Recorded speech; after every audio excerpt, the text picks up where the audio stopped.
taller than Yeah, honey, I know. I know. Thank you, guys. I appreciate you coming on. Hold on 1 second. Yeah, honey. Yeah, I'm in the studio. I'm about to go. Damn, yeah, it was only 1 or 2 pictures, and it was just cause 10. Yeah, it was 10. You counted them. Huh. Well, I liked them all because she had a fat. I gotta go. Love you. Bye. Taking on shorts. Coming right up.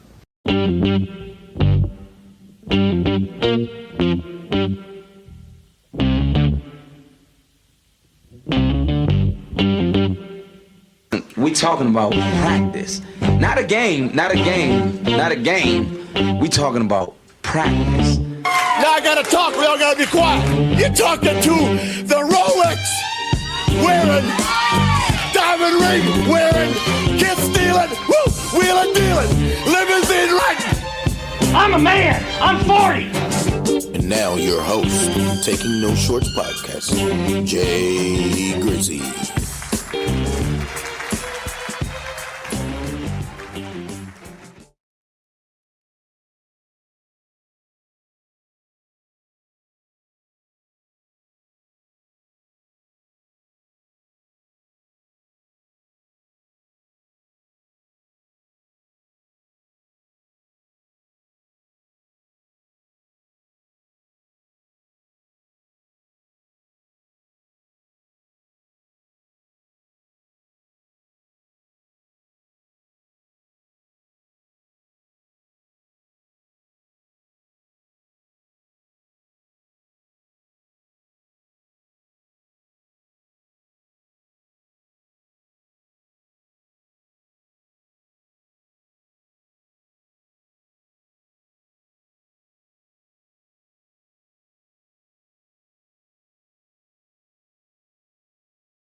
Now will.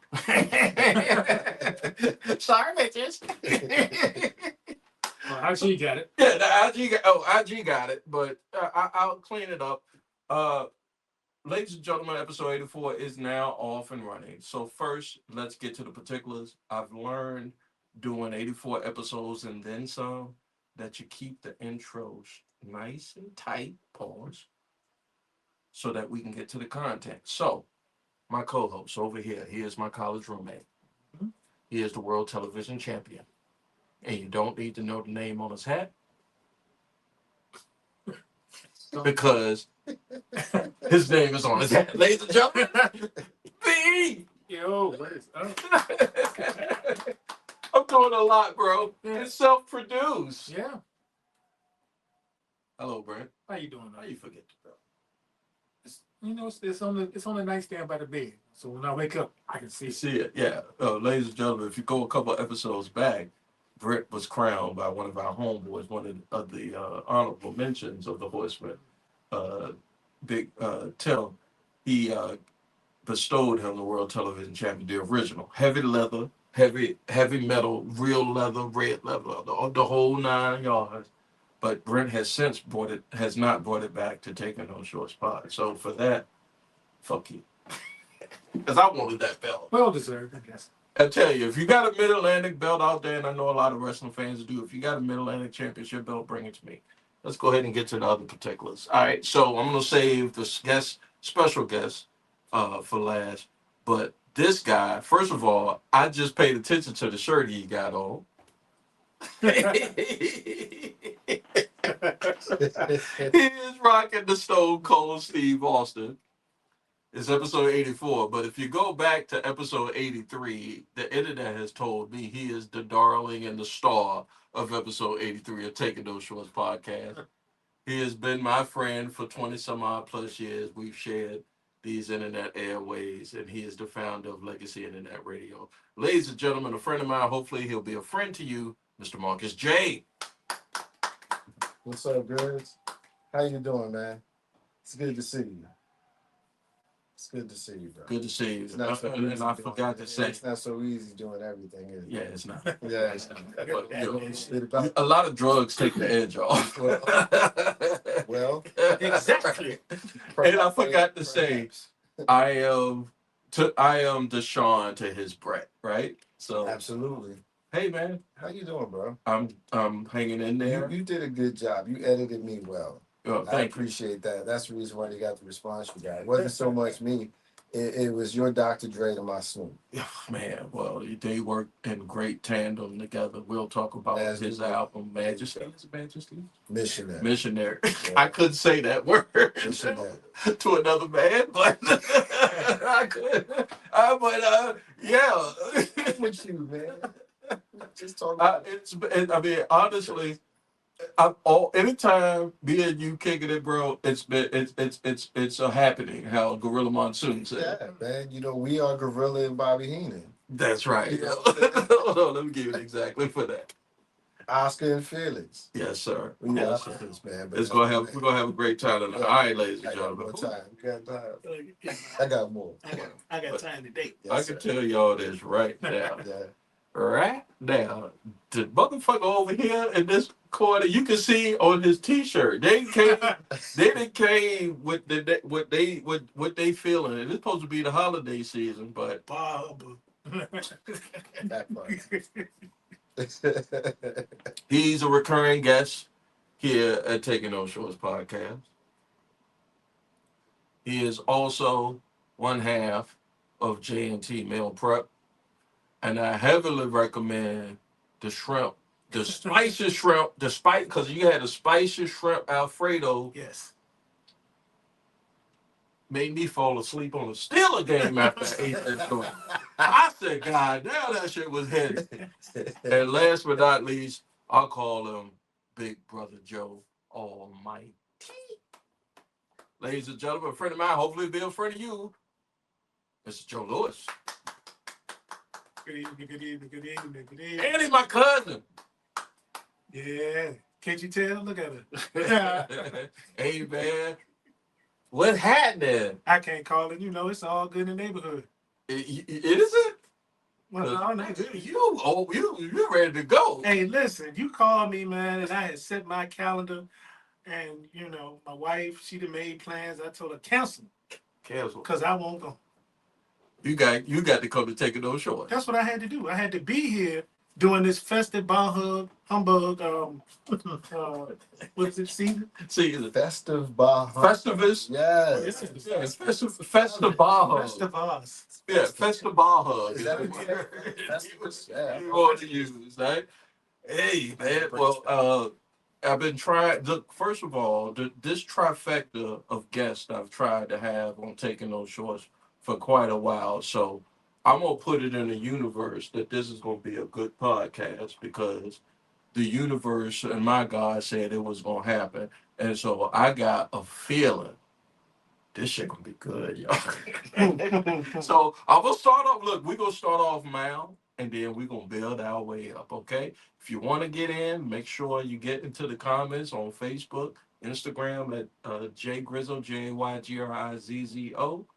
And last but not least, on the YouTube, that's youtube.com/@ Taking No Shorts Pod. All right, hold on. I'm supposed to scroll this, right, Mark? Let's go into this first thing. It's at the bottom.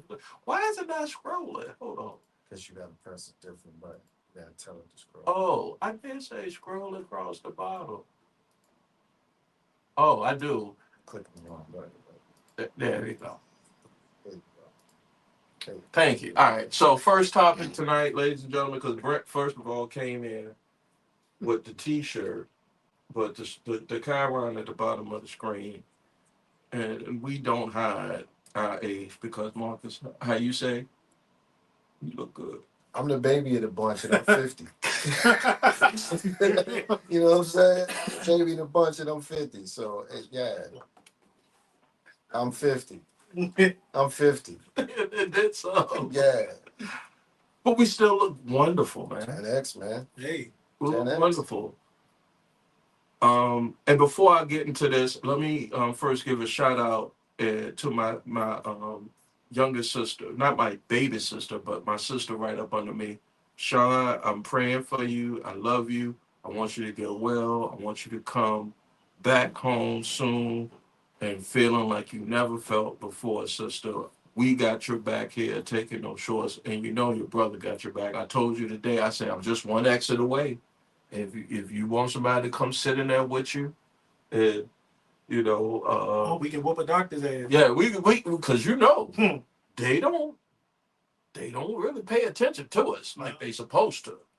So you need an advocate in there. So and she assured me, she said, my daughters are here, sisters here. If I need you, I'll call you. And I know her. I love my sister so much, and I know uh, that if that was the case, she would call me to be the muscle for the rest of the family. But my sister, I love you. All right. So speaking of that, great Christmas memories. We're 5 days away from the white people Christmas, or the how can I say? Because I celebrated white people Christmas for about 40 some odd years of my life, and I dare say it was damn good. I got great gifts, Brent. Mhm. I got pretty good gifts. I mean, as a kid, I didn't do all of that. I just knew for me, especially when I was coming up,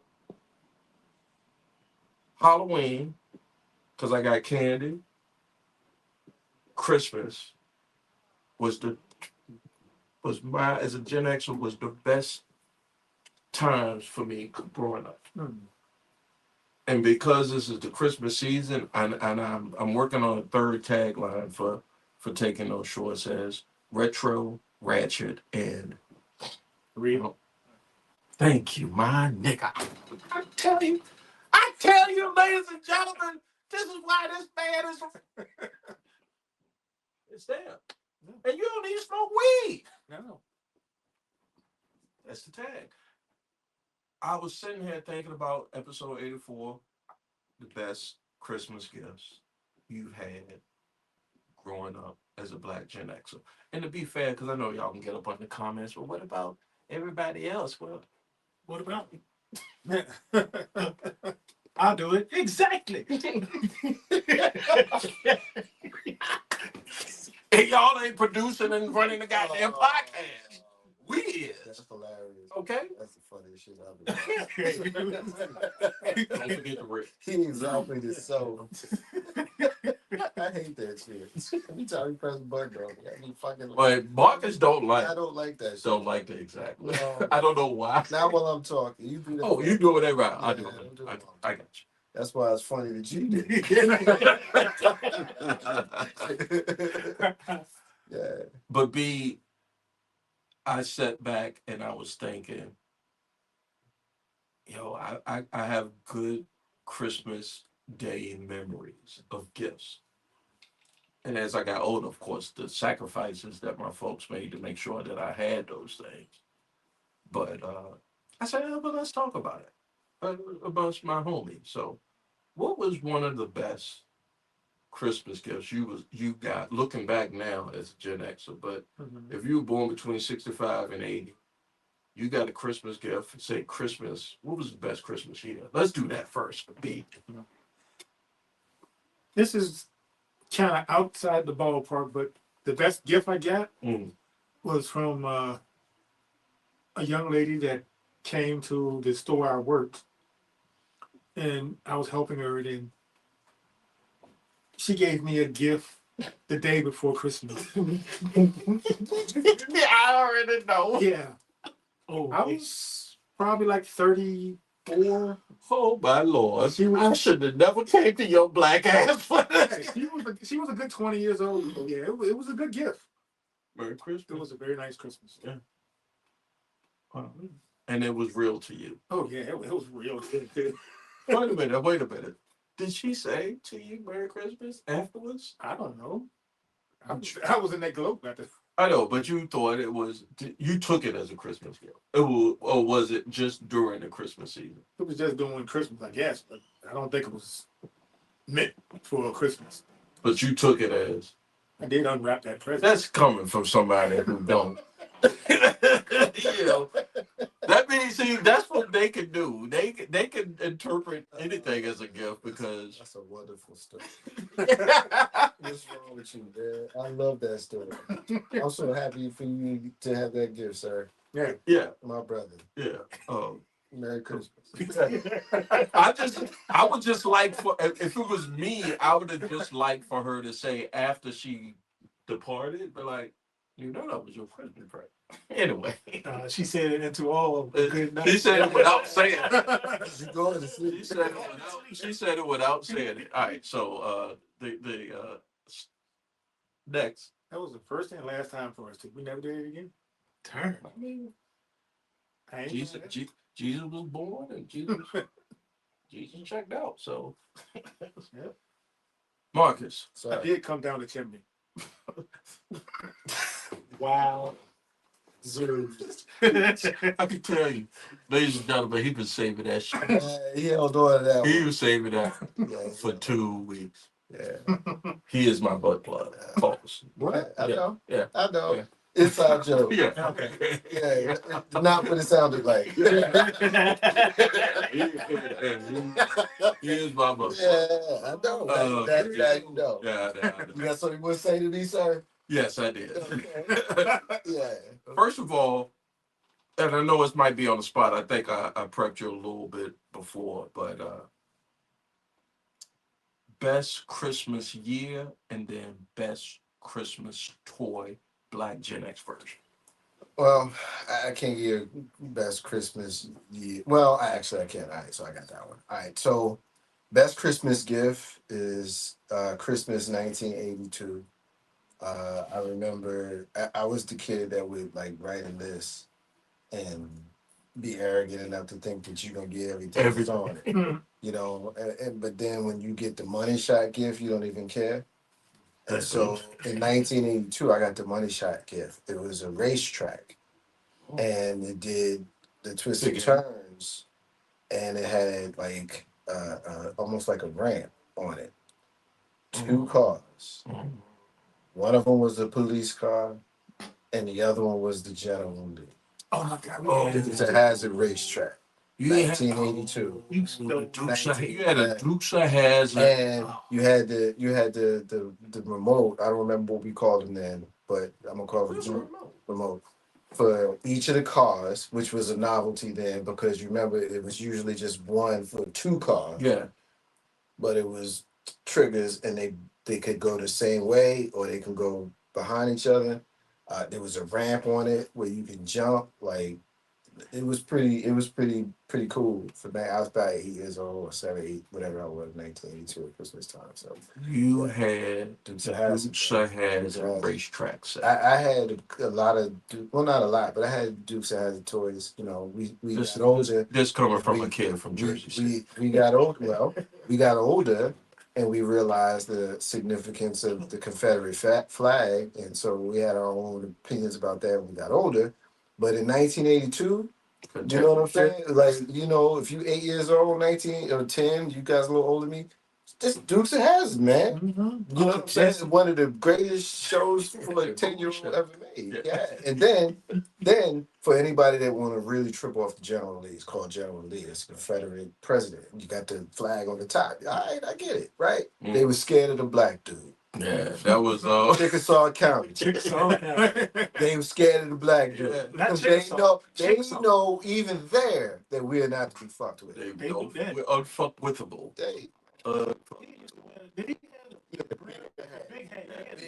Big daddy hat. Goddamn. Cool. Days dude had her Catherine Bach had on booty shorts and had no ass. But you couldn't tell a 10-year-old that she ain't had no ass, but shout out to Catherine Bach. You can hate if you want to, but couldn't. Even then I was just like, nah. Yeah. I know you.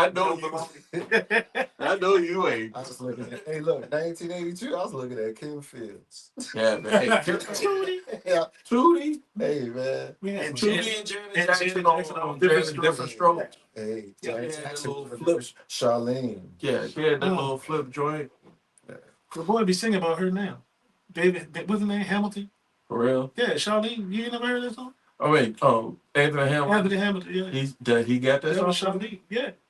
Did not know that. That means that's a great reason why that song hit with me. Because I wasn't even thinking about that. Joe, best Christmas year, best Black Gen X Christmas toy. You know what is funny? Because I honestly don't remember a bad Christmas. Right.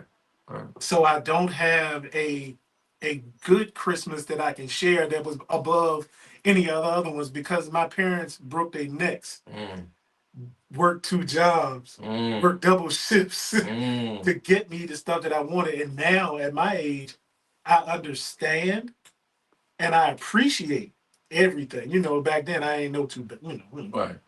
But the best gift, it was hard for me to say that one because I had Best two. toy. Best toy. Best toy it's hard because I can remember 3 toys specifically that I had, and you know what, up until about 2 years ago, still had them. They were in my parents' attic at my old house. Oh, word. Yeah. That's deep. It was. I'm curious. You want to know what it was? Hold on, let me find the right spot for this. He gonna find the prompt for y'all. You know, I don't know what he doing over there. You know, Yellow, No, blue, I don't green. know.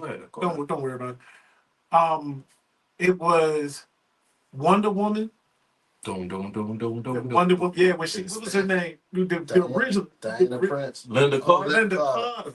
Wonder Woman. Yeah. Me and my wife was just spinning in the goddamn kitchen yesterday. I spin. Do. That joint had boys spinning. And yeah, that boys in it. That was crazy. I spin. And then I had Steve Austin. Oh, the $6 million man, the action figure. The action figure. Well, let me tell you, when the Bionic Woman came out, I used to have the Bionic Woman fighting. Hey, look. You remember $6 million that everybody did the run? Yes.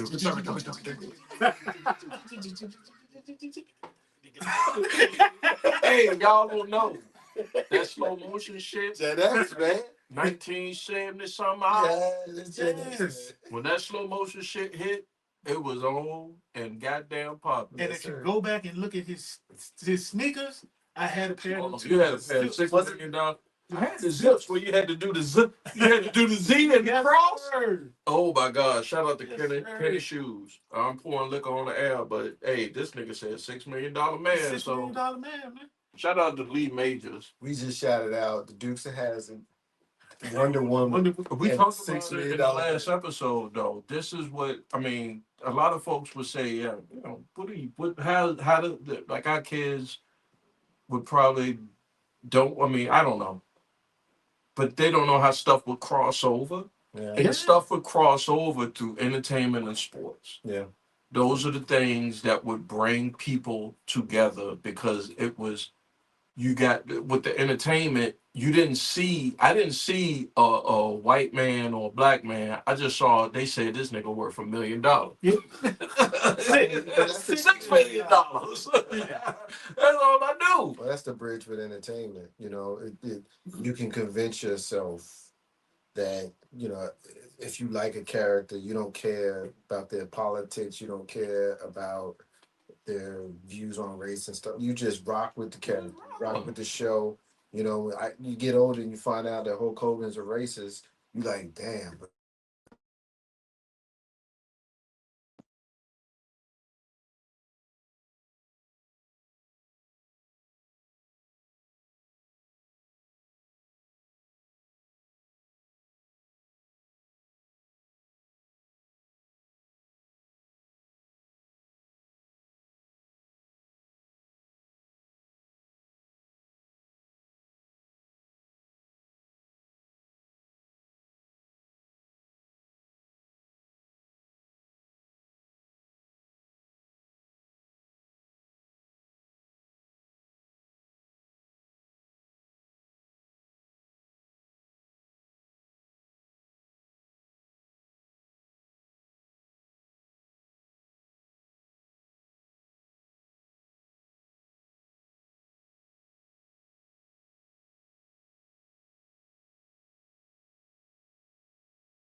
Voltron looking robot. Looked like not from God. What Godzilla used to fight? Mega Mothra? Godzilla. Oh, But what? I'm sorry. Mothra? That's No, the it wasn't slide one. Mothra. It was a robot looking type. It was a robot. I was just weird on that shit. I was just like, I want that Shogun. It was a Shogun Warrior. If you look it up right now, It came across on my Instagram or social media feed not too long ago. There's a group of people who collected those things, Shogun Warriors. And I said, I want that, Mama. I want that. Just give me that Shogun Warrior. It'll look like Voltron. It was a prelude to Voltron, a G-Force.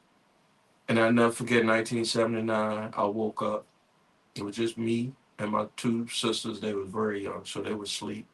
And I just heard this commotion downstairs over at Laverna Manor. And I'm just like we in my crib right now. And I'm at the top of the steps. And I see my dad putting together some thickening and clacking. I'm like, what the fuck is y'all doing at 2 in the morning? Wake me up. I said, y'all niggas Santa Claus. Yeah. Yeah. But I went on back to sleep. When I woke up that morning, I said, oh my God, y'all got me the Shogun Warrior man. That's what they call it, a man. Yeah. My kids, even still to this day, with Dragon Ball Z and Spider Man and all the Marvel figures, they call it a man. I had a man. Next one, as I wrap up, is as soon as Empire Strike Back came out, 1980. and the Dark Vader collecting case of the men, the face that folded, and the Millennium Falcon, those two things, if I could have had the Dark Vader case that collected all the men, and they made sure I had that joint. I had a stormtrooper. Yeah, they had a tall ass Stormtrooper with a gun. He fought the Hulk. I had the figures. I had Chewbacca. I had Luke. I had Darth Vader. I had Obi-Wan. I had Figures. I had the Hoth Luke. I had the Hoth Han. I had the Snow Speeder. I had the goddamn. We was trading. I had the Y wing. Yeah, you had the Y wing. Damn. Wing, yeah. Oh, you had the Y wing. That was hard to find. Told you, man. I still. You was there. You was there that Turner age, boy. I still have the Darth Vader that I had from then. I still have it. You got that out on your at the crib. Yeah. It's the figure. Yeah. That with the red lightsaber. I'll give you hope. You want your man for that. Yeah. Yeah. That's the Shogun, my nigga. Hold on. That's the Shogun. Hold on, let's show. That's the Shogun, man. That's the joint. Okay. Yeah. 1979. Yeah, that's the Shogun joint, man. That's the When I saw that joint, I was like, yo, I got to have that. And ain't nobody in them zips. the big Z. Yeah, ain't nobody. When I go to 5th grade, or not 5th, that was 1979. That was 3rd or 2nd. If I come to school and show them this, ain't none of them niggas gonna fuck with me. Can't nobody fuck with me. And guess what my mom and dad said? Say less. We got you. So those are the things that stick with me. Just like for our kids, because we got kids, that they put down their Christmas list, right? And we because of the experiences we have, we say, all right, that what you want?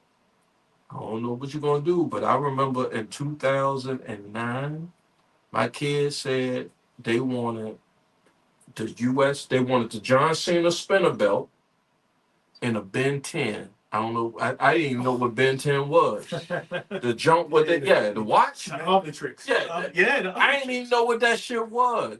But when my son, when they say, I say, what y'all want from Santa? We do the thing.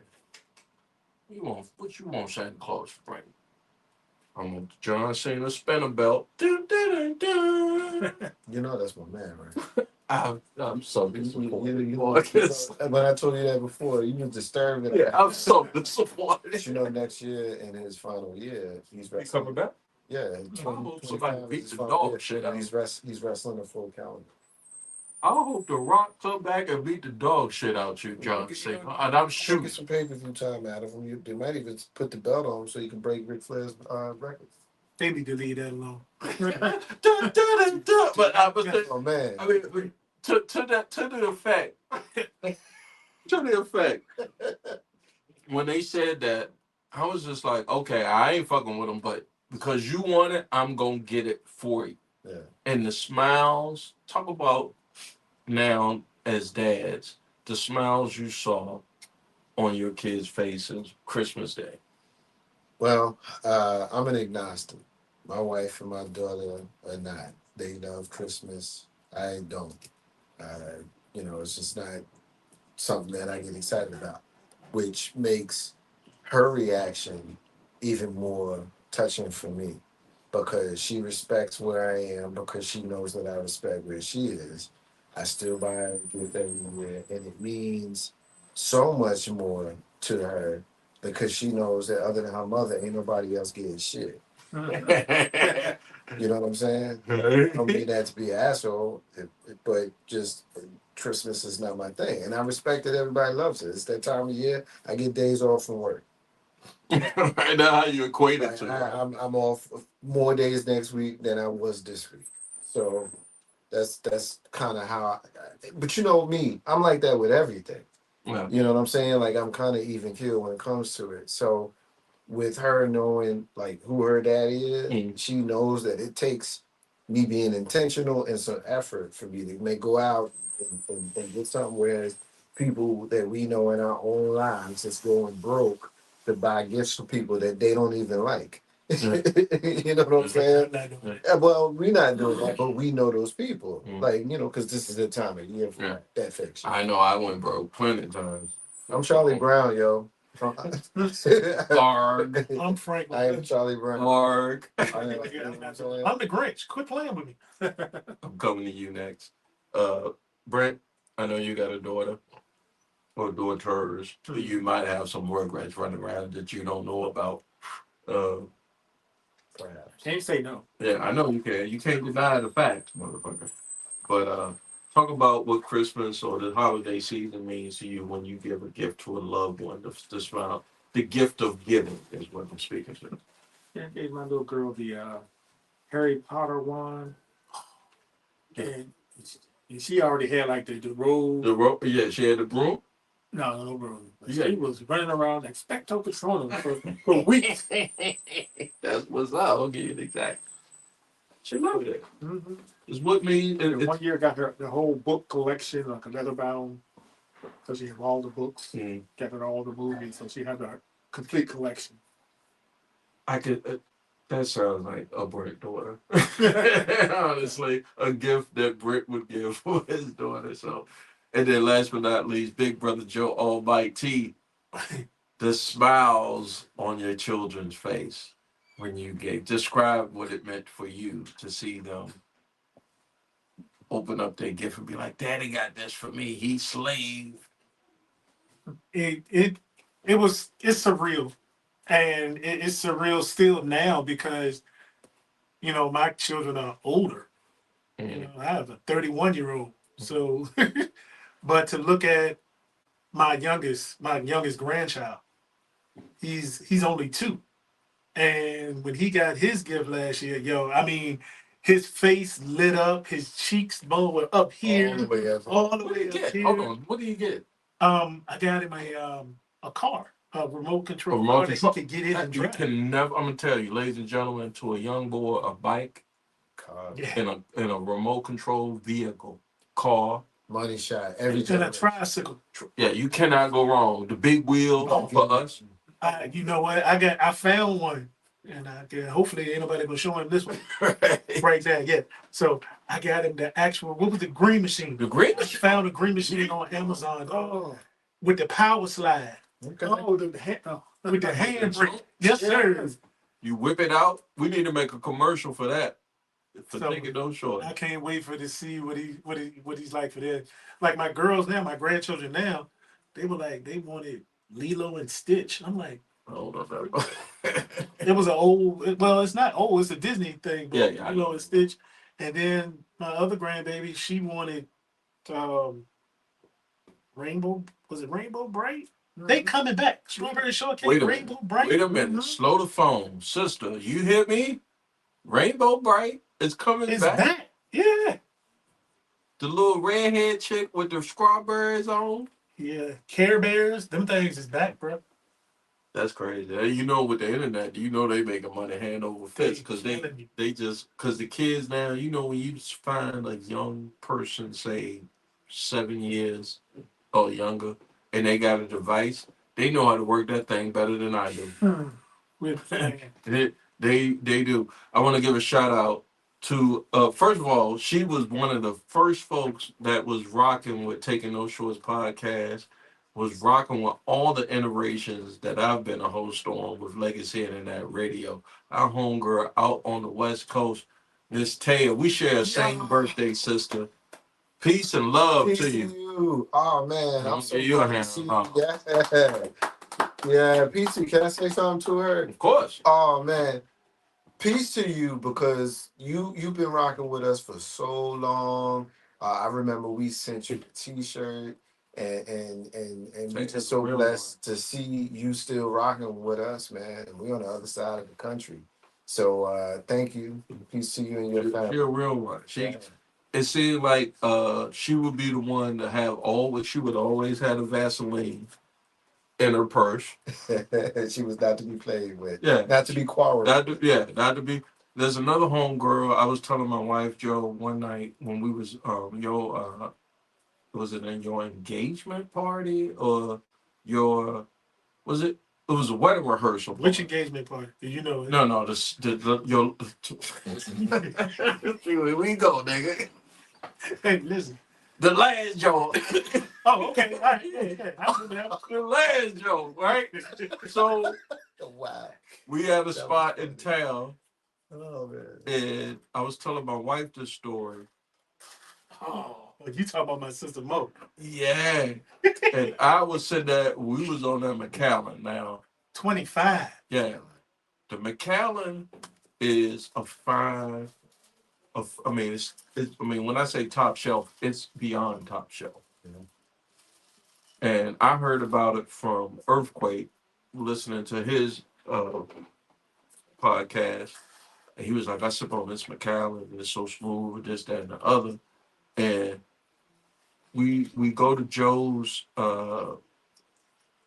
celebration, and Joe was like, I was like, yo, I wasn't trying to big time him. I was just like, yo, I want to see if you know about this.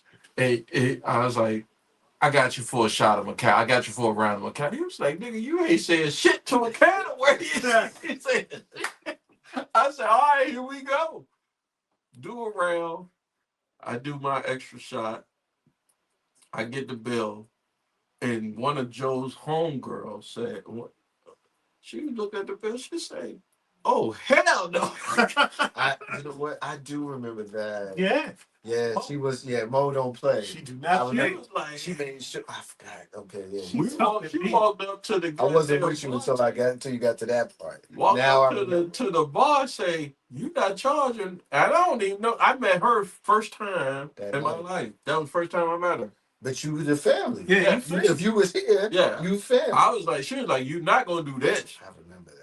I was like, thank you, because I was fit to pay for everything. Yo, that was a hit, too. Yeah, it was. That was a hit. It was. But They tried to get you. Though. They tried to get you. Yeah, they tried to get me. So y'all make sure y'all be careful. Check your bills. Check your bills. You go out to the places. A lot going on. Especially 2025. This Check your bills. Hey, everybody trying to get something. Check your bills. Speaking of everybody trying to get something. Oh, shit. It's going. Where you going, Bills? This is where I'm going with it. That's your segue? Yeah, that's my segue. It was good, though. Yeah. Yeah, I liked it. Well, because Joe hit me. I'm getting loose. Yeah, Joe hit me in the chat and say, well, I want to talk about this, my nigga, because I'm still on them goddamn papers. Yeah. Oh, see, this is what they do. See, these are the cats that at Thanksgiving or a family function, they just snuck off, ain't told nobody, ain't said shit. That's how you sneak off. They ain't saying shit to nobody, and they just all up. All you want to eat all the hog maw, all the collard green, all the shit. And see, I was a little motherfucker that come up to my uncles and be like, "What y'all doing?" And he said, "Go ahead. Since you here now, don't turn around. You here Hey, now. look, don't tell your mom. Yeah, don't tell you. Yeah, definitely. Don't tell your mama. And sit down here with us. Go ahead, sit down. Yeah, sit down. Don't tell your mom. Don't tell your mama. And you're here now. So since you And don't be signifying, talking about everything you see. yeah, don't run your mouth. So And then you can my come back. wife always corrects me and says signifying is not a word. But honey, I hate to disagree with you. Yeah, signifying. Signifying is a whole That's a word word. from where I Country. came from. Country, that's a word. Well, you go signifying and for looking for shit. I- You go find what you're looking for. You ain't never heard of the signifying I monkey? don't know what that is. Nigga, you Oh. in that sense, Mark. I'm a northern cat. Yeah, I know, bro. But you heard it before. My daddy didn't Yeah, sing it you for done said it. Robert The said it to you. signifying If monkey. you signifying, Rudy Raymo. if Oh, you okay. you looking, Not the- whatever you looking for, you gonna find it. Is Yeah. in essence what that is. I know I ain't got to say the rest to you. Nah, I So that's what y'all was doing. I turned my head and then And you was signifying. I was signifying and I said, oh. See, grown folk business. That. So speaking of signifying, in the Christmas season, Grinch mixed my soda. and somebody is in my group chat saying, I want to talk about this or I want to put something on this. And I say, how can I make this a part of taking those shorts? And I say, you know what? I'm sitting here doing the other people's money, getting money for me, doing their work, making capitalism work for y'all. And I say, how can I phrase this? And then I said, fuck that. That's child support abuse. That's what that is. Because if you out here still putting down what you putting down, let me edit that for you. Just scroll that at the bottom and do that. Yeah, let's go to the next topic. Oh, hold on. There's that. Yeah. Why isn't child support abuse talked about? Now I'm gonna give it to Big Brother Joe Almighty because I'm gonna speak on it. First, I'm gonna ask Joe, how old were you when you were a father? Your first, what was your? How old were you when you was a father for the first time? Ooh wee. Honestly? Honestly, damn. Well, and I What you have gonna to. lie about that, nigga? No. Well, I have to quantify. I'm gonna use a big word. Oh, somebody, yeah, because I know somebody could lie on you. I'm gonna have to quantify this with My Apple Watch said I gotta stand up.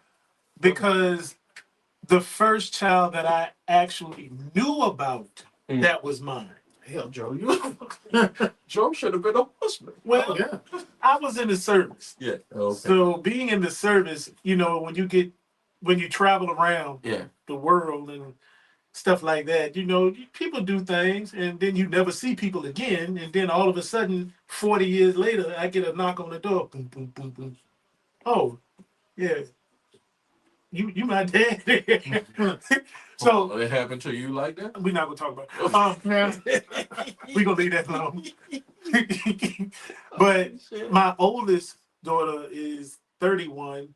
So I was 20 years old when I became a father. Okay. I can pick that up. The reason why I asked that because I was let's see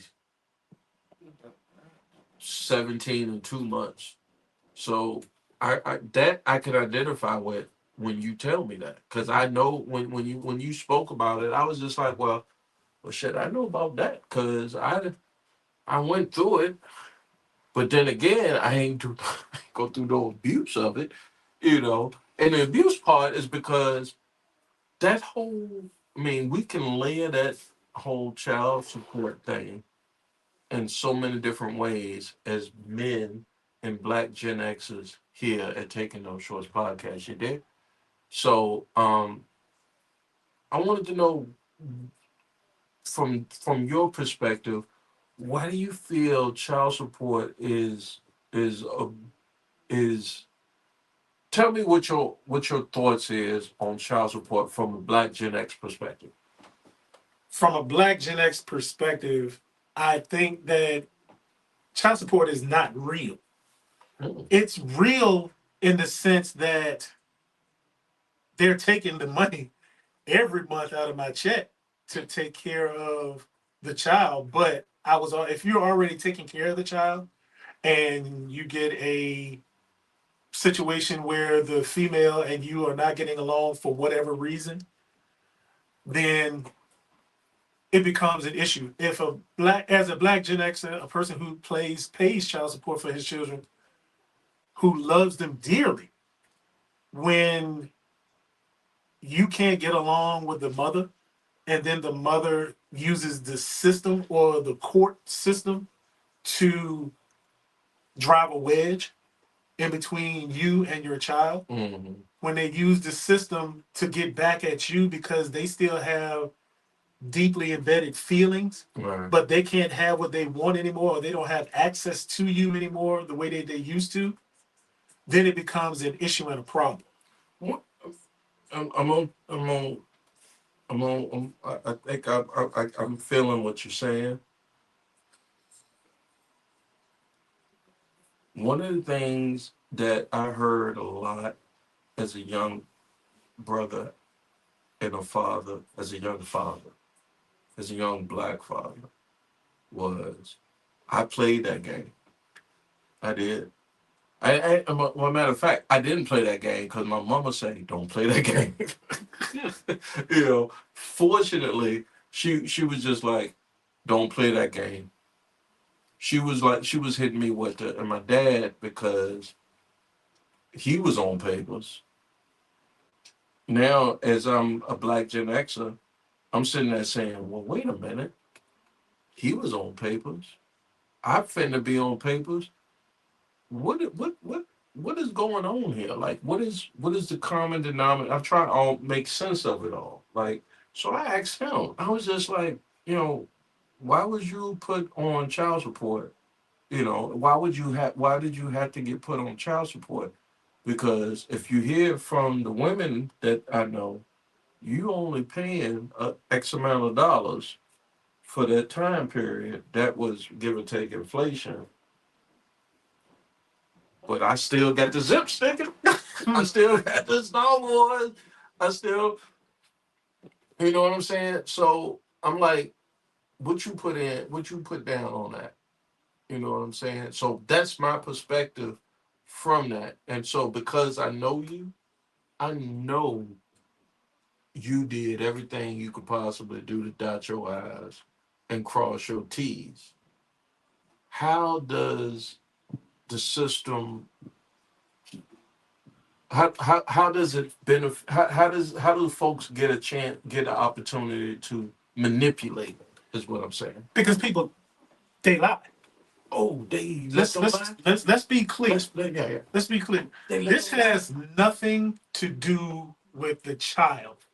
When you get that cleared up in your mind, and you understand that child support has nothing to do with the child themselves, Right. when it has nothing to do with taking care of the child or the family unit itself, if you can digest that, you good. It took me a very, very long time to understand the manipulation and the factor that child support is for the government's purpose. If you realize that 82% of people placed on child support are men with means That got it. that have it. They don't go after, or you can't threaten somebody who don't give a damn to begin with. You sure can't. I can tell you right now, there's an order upstairs. You cannot. You can't get in my head. Yeah. You can't get in my pocket. Niggas ain't gonna You can't play. get in my mind if you don't care. If you care about your child, they're gonna burn you every time. And watch how I play this. And that's what I'm saying. If you gotta do, if a young lady has a dude, she living in Section 8, he living with her. Well, first of all, we know that in order to be on Section 8, a man can't live with you in a household. Oh, okay. So you're separating the families. And as a Black man, a Black Gen Xer, I've seen it over and over and over again. Do you not realize that 72% of convicts in our penal system are men? And I'm just speaking of the men right now, who were raised in single parent homes, whose whose parents were separated. If you don't have a father and people gonna say, oh no, that's wrong, that's wrong. I will say this till I turn green, and I ain't turning green no time soon. Oh, If you don't have a man, and notice I didn't say male, I didn't say boy, I said a man living in a household to teach those boys how to be men. Women do a great job at teaching them what they know. They can't teach them how to be a man. what did they get wrong? I'm gonna get back to you, Joe. How did we get there? I always try to get to the source of, like, and I was looking for.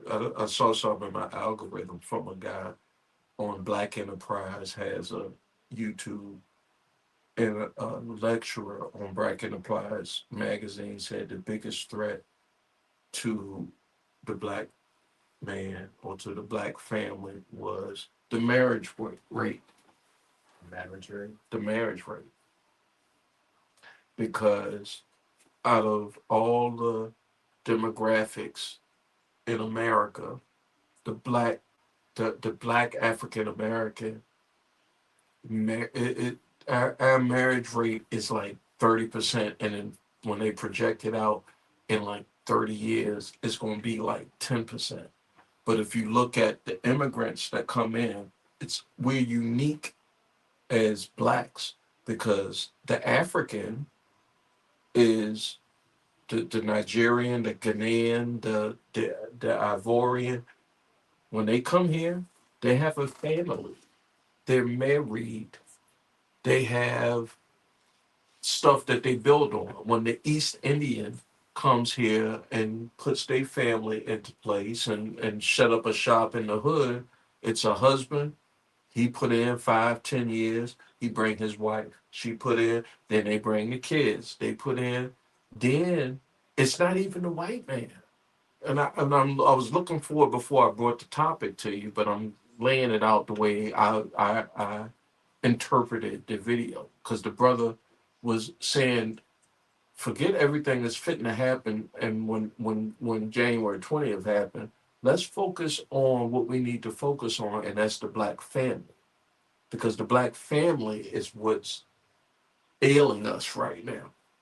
You know what I mean? And so I throw it to you in regards to how do you think we can get the black family to be back, or to what Joe's argument was, and correct me if I'm wrong in this argument, there has been a wedge brought between the black man and the black woman as far as making a black family. But before you answer that, can I quantify something really quickly? Sure. I don't personally. Mhm. Marriage is nothing but a piece of paper that the government gets paid off of. Let's be real for a minute. You don't have to be. What is marriage? That's true because what's marriage? It's a property arrangement. It's a property arrangement. He coming down the blue pill. Here go the red pill, blue pill shit now. But it's the truth. Well, actually, it's a business. So we're gonna do the fences argument. Because the fences argument is I can have a family and then I can have another family on the other side of town. I mean, we're the only group of people who cannot have multiple wives. You think the white man is doing that? What, having multiple wives? Families. Oh, yeah, they have multiple families. Mm-hmm. Oh, come on now. All right, we go back to Are they ridiculed at the same? I agree with you. I agree with you. They have. I look at the boy right now that's out here running a claim to be president. Got 77 killed children because he a gazillion now, right? But I bet you if he was looking at anybody like us, they would call him all kinds of words and all kinds of names. Yeah. Because he got multiple children by multiple women, but because he ain't even a gazillionaire. You know what I'm saying? So to your point, yes, that's true. Go ahead. I mean, it all comes down to dollars and cents. Any way you want to look at this, it comes down to economics. It comes, if who has the best, you know what? Who has the most? Who spends the most money in everybody else's community? Oh, we do. I spend a lot of goddamn We do. money. Yeah, I spend a lot of goddamn money. Timberland don't like us. Yeah.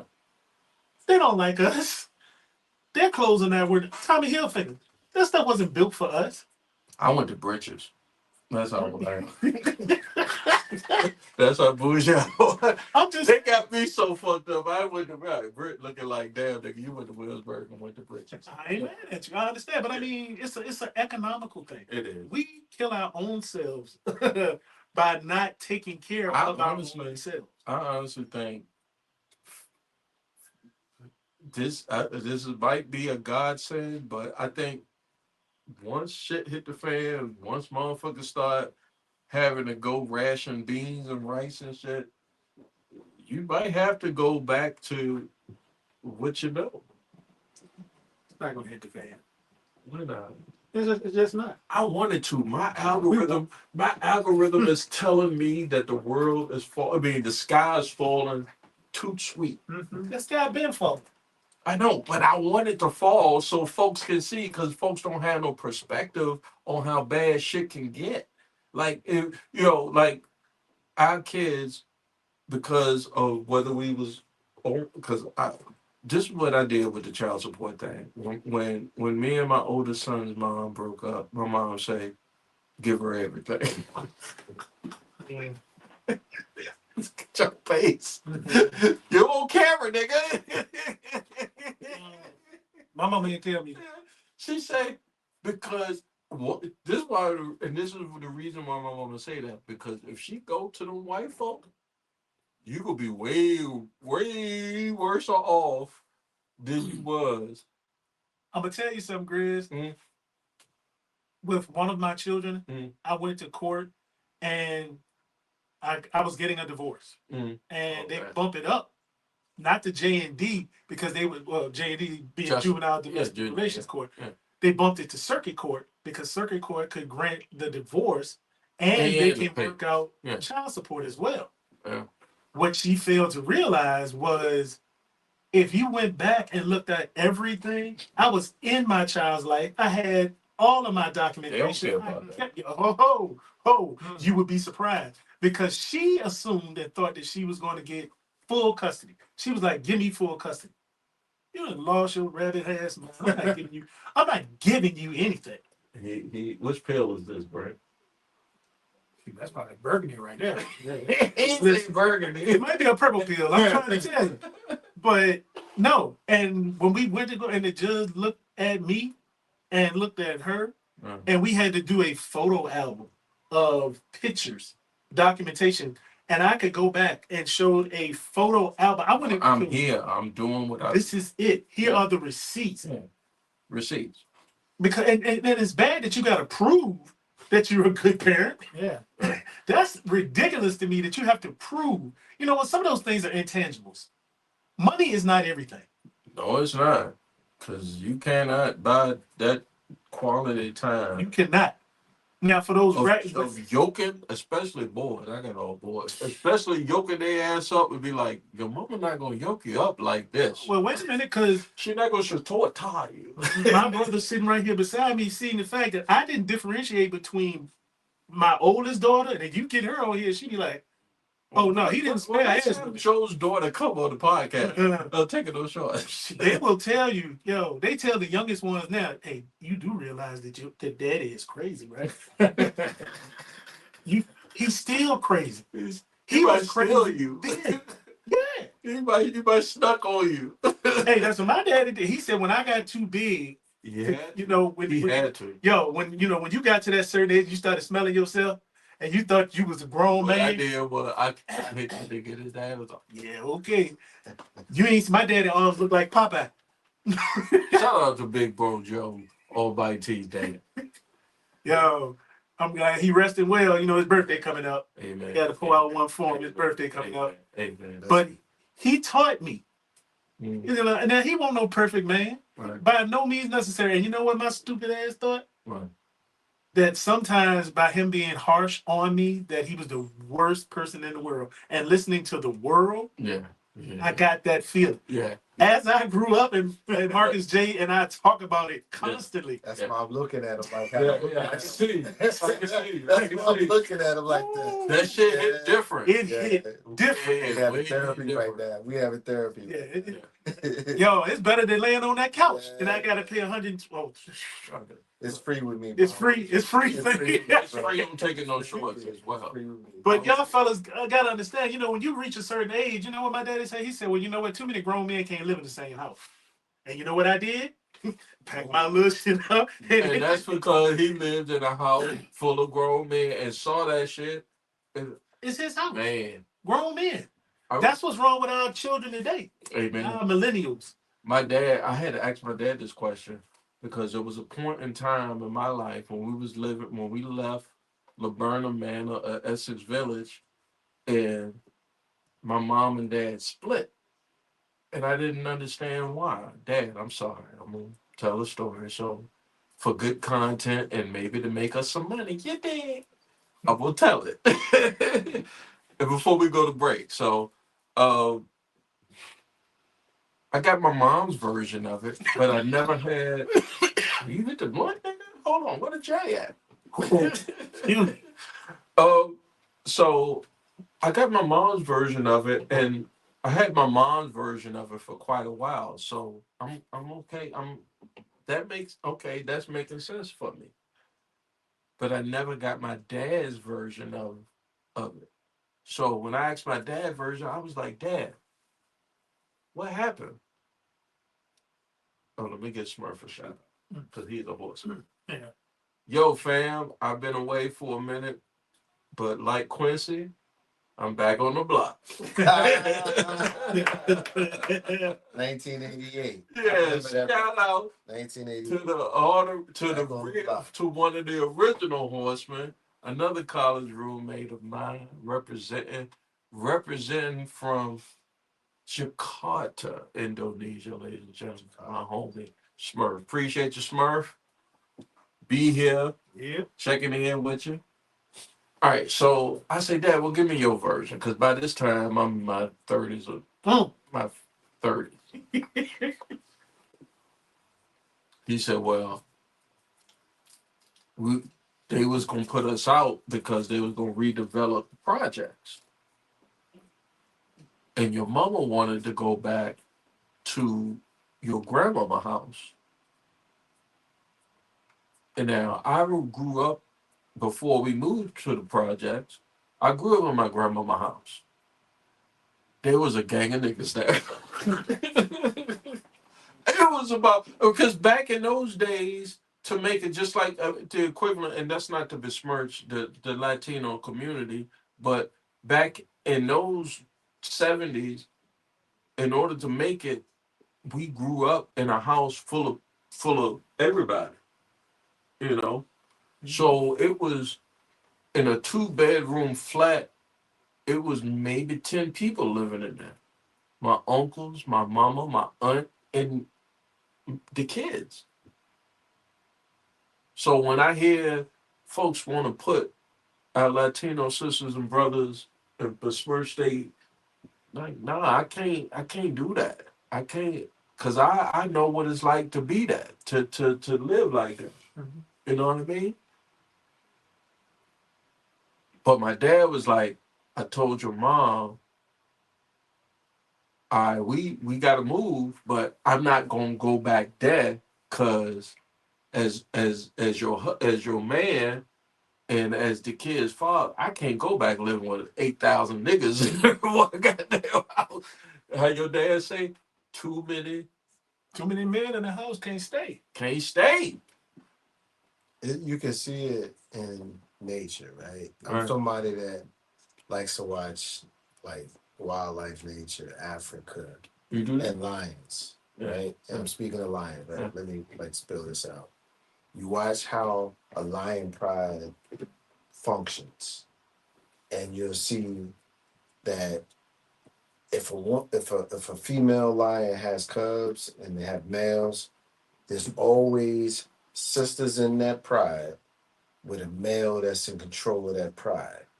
And when one of them sisters has male cubs, eventually those male cubs get kicked out of the pride by the old lion that's in charge of the pride. I saw Why? that in the Why? Planet of the Hold on. Apes. Don't touch the fucking No, button. I thought you cut the volume down. Yeah, because you was getting close. Yeah. So back to what Joe was saying. Say it again. You can't have Too many men. lion pride. You see it in nature. It's natural. Son, be a man. Be a man. Go be a man out of my house. Out of my house. Y'all fucks with the Be a Man, home the Boston Be a Man dude. I'll I share it have with no you. idea what you're talking All right, I'll share it with you. My wife is the one who put me on to it, but it's a dude from Boston who does this. He says these idioms, and at the end of it, he tags it by saying, "Be a man." Like, don't. In essence, don't be a hoe. Don't be a hoe, bitch. Be a man. I'll share it with you, but. I thought you was going to talk to me about the Macho Man Randy Savage's record. Dissing Hulk Hogan called Be a Man, Hogan. You know that song? Yes. But the beat is I'm sick. sorry, I had to hit that exactly. You can't hit it exactly for that. I had Because the to- beat for that is sick. Yeah. It is disturbing as hell to hear Macho Man Savage rapping. Rapping on that because But the beat is sick, though. he was early. He was I'm playing for you at he was halftime. early. So I say, Dad, I think we were sitting on here. We might have been sitting on that couch. And I said, man, well, tell me what was going on, because now I'm a man. So I'm not going to judge you, because I'm married, I got kids, I done had some women, I didn't seen it. I didn't seen it all. He said, I won't fit to go back to all them niggas in that house. I'm not doing it. And your mother wanted to, and she was willing to say, if you, there's some other extenuating factors that was that. But from my dad's point of view, he was like, I'm not fitting to do all that shit. And I was just like, okay, well, I can't judge you for that. That sounds like a legitimate, if I was you in that situation. But then again, I think about like the means. Like to men, we all men here, right? You got to have the means to be able to call your shot. You got a Sammy Sosa or Babe Ruth, your shit. If you can't come into the situation and not call your shit. A strong black woman is not buying that. Is not buying that. If anybody, come on, I'm hearing you, Joe. I'm feeling you. Come on, brother. I'm here. We got 10 minutes before I wrap. So Let me do this. ahead. Let me do this. My ex-wives are women. I put it the way it is. Ex-wives are women. Yeah. My daughters are women. Right. My granddaughters are, and their daughters, but they will be women. Yes, sir. My mother is a woman. Yes, sir. There will always be a woman getting on a man's nerves. And watch what I say. Be careful. Watch the way I put it. Damn, Joe. There will always, no matter how, because my father and I did the same thing. Like I said, he and I went toe to toe behind, not physical Right, fighting, yeah. but I mean, my father, Pops was a very strong-willed person, Amen. and I get that from him. When he says what he said, he said what he said. That's it. And you don't got to like it. Mm-hmm. You ain't got to take it, and he not sugarcoating and candying it either. Mm-hmm. He did that for me when it came to certain things because I was not ready to receive and not ready to understand what it took to be a man. So that's the Lewis. He a Lewis. Well, you can call it what you want. Most men, fathers, will never downplay their wives. Yeah. Am I right, gentlemen? Absolutely. Yes. Never downplay their wives. That's not a winning prospect. That's not a winning. You never have. But okay. Rick's a different cat.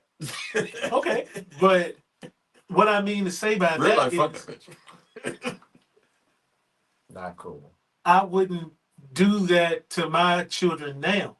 Right. I would sit there and ingest and take. Men do that. We take a lot of stuff and we put it on our shoulders and we carry it. Now, for all those ladies out there who want to say, ooh, and it, whatever, I get it. But you're not a man.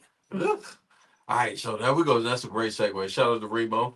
Remo, in 2025, sir, you got to come. My wife said this is the sign of it's giving. Okay, that's what they say. It's giving. So it's giving. It's giving gay. Fuck you. That's gay too. Yeah. Well, I like pussy. A lot of it. Yeah.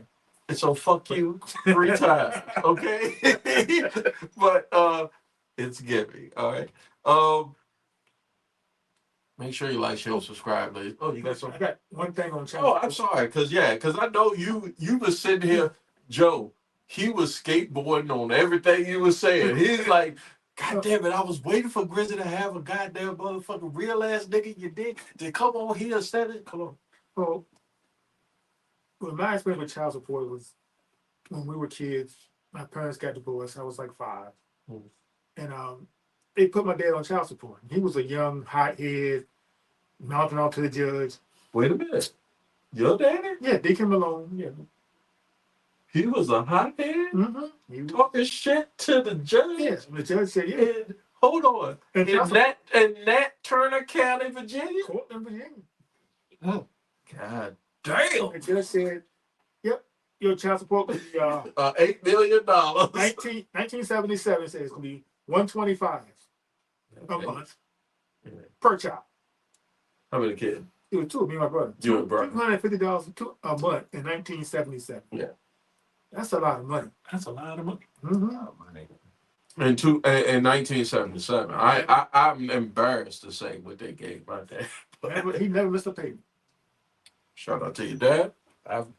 So let me. He weathered the storm. I'll just speak from the perspective of someone who has no experience with what we're talking about here. My father was married to my wife, but married to my mother, and I'm married to my daughter's mother. Right. So I've never experienced it other than being in fraternity with brothers who do experience it. So I don't know personally the challenges. I have seen, just as an outside, objective observer, vindictiveness be a large part of the child support system. But I've also seen laziness be a large part of the child support system. I'm someone who thinks if you smashing, she have a baby, you should be with her until you can't. Until you can't. But I think there's a lot of, I'll just be the daddy or I'll just be the mama and we'll do it from apart. That's not my life. That's not my experience. So while I respect people that live that existence, you gonna have to respect that I don't know nothing about that. Yeah, I don't know. If you fucking and she get pregnant, you should probably be with her. Yeah. But you did make a key point and said until you can't no more. You can't. Until you can't no more. But that shouldn't be the a prevailing thought. no. Because So your honestly, tolerance level. because honestly, we say what we say about our women and how they make us feel and all of that kind of stuff. But at the end of the day, there's a child here. Amen. And the tolerance level. Child here. Yeah, it's for bullshit. You know what I like? And this is probably sad of me, but the females. females. Hold on, why you say it's sad? Because I know you have finna say to some heard shit. You finna say some sick the shit. women, the female stars that get put on child support, and they get online and they go off and talk about how bad it is. Yeah, because they don't know. Bro. I enjoy that. Yeah, because they don't know. I mean, But a lot of this would be dealt with if you had, fathers in the home. Yeah, We were talking earlier. That's the early. That's if the we point. were talking, when we were That's the talking point. earlier. I'm gonna find it when we come back from break. We were talking earlier about how there are governmental reasons why the father is not in the home. You know what I'm saying? Mhm. But I just, like I said, my own experience from my parentage No. and to how I'm parenting. But there's a reason why from and I'll wrap it up, ladies and gentlemen. A great conversation tonight. So I finished my point then. Huh?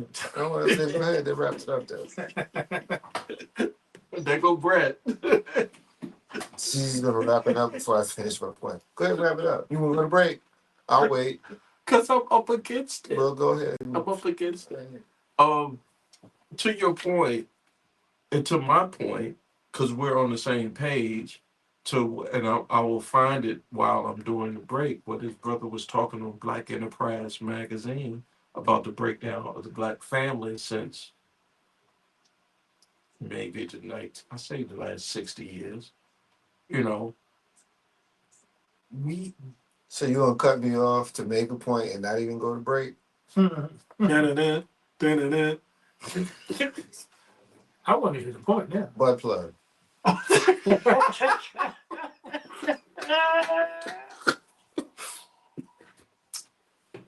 All right, ladies and gentlemen, this is the first half of Taking No Shorts podcast for the IG. Ladies and gentlemen, thank you all. Shout out to Smurf. Shout out to Dante Cliente. Shout out to TP. Shout out to Boss6. Shout out to Remo. Make sure you like, share, and subscribe. I ask you all because that will help us grow organically to where I don't have to put in false US dollars because the dollar's about to go to the tank. But that's a whole nother story to promote what we're putting out here as content. But thank you guys. Go over to Taking No Shorts Pod on IG after the break in about 15 minutes. That's at TAKINNOSHORTSPOD on Instagram to catch the second half of Taking No Shorts Pod. For the audience on YouTube, Facebook, and Twitch, I want to pause this because Marcus, I'm sorry, Mark. Um, You had a point, but I stopped it in the middle of it. So I want you to complete it. I don't fucking remember now. Just go to the break. I'm slowing it down Man, just go to the break. because I got Black Panther cognac over here. Just go to the break, man.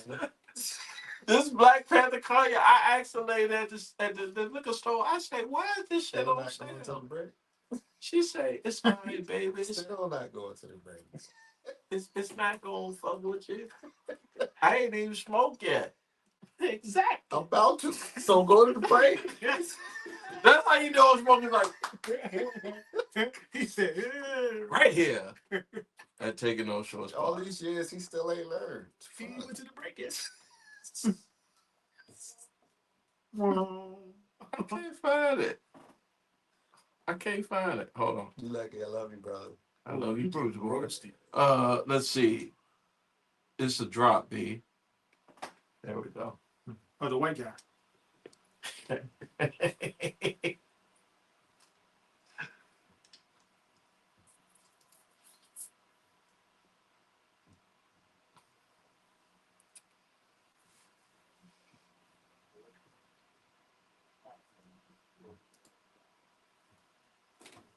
Well, that is sound like We're off. Everything is paused here.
I got you. Checking my volume. I know it's a little. No, my volume of my phone. Okay.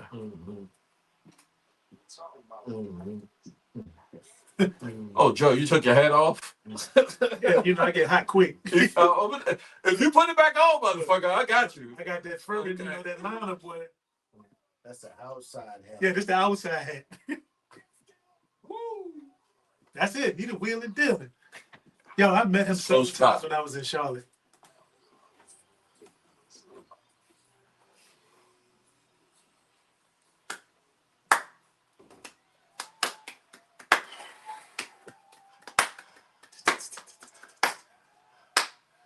When the hips and that ass too big for you, that's how you gotta smack it. You can't.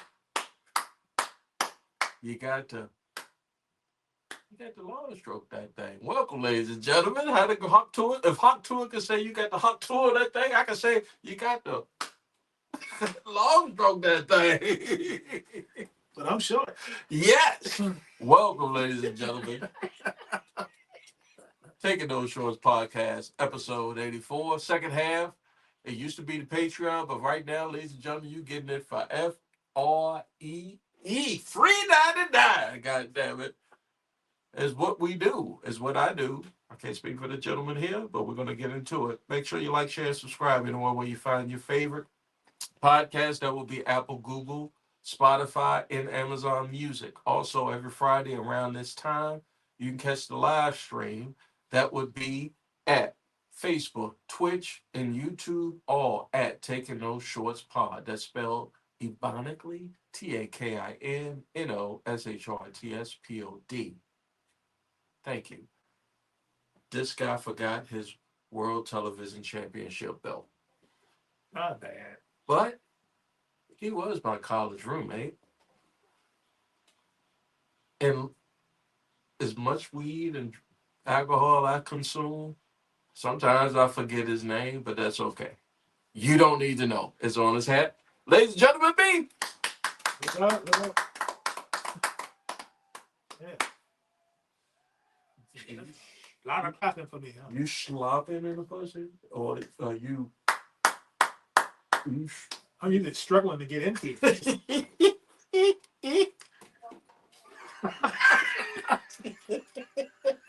You son of a bitch. Never stay struggling to get to. Never. It's just so tight. I don't want tight pussy. All of them tight. I don't. The views expressed by Rick below does not express it. I want somebody to been there before me.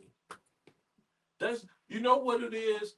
Them Arabs, them people. I know they gonna get me on the internet for this, but they gonna shut me down for this. But I'm saying they will fuck around and kill themselves because they want 40 of them, 40 tights. Yeah. Just saying. You ready? I'm ready. All right. Are you ready? Oh, for the game. Ready. The star of episode 83, if you don't know, go back and look.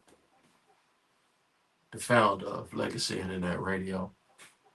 And the man that says never say that drop again, ladies and gentlemen.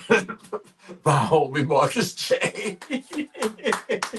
What's up, man? Cool Marcus. You gonna press the button every time. I don't like buttons, but you gonna press it. I cut it off at the second one. You gonna press the button. It's somebody though, man. I know who he is, man. I know him. At the second one. I enjoy it though. Exactly.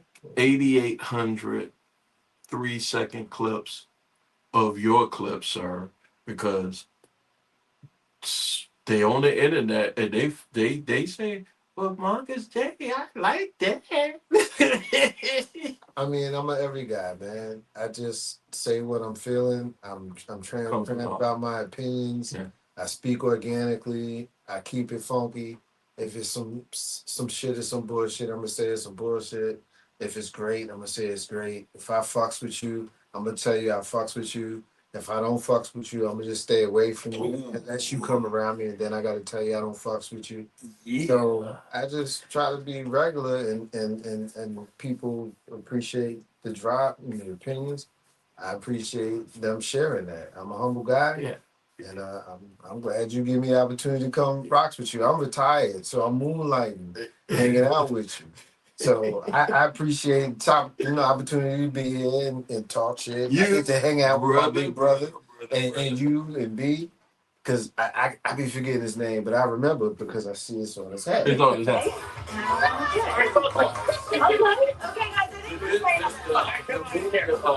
We're gonna try running.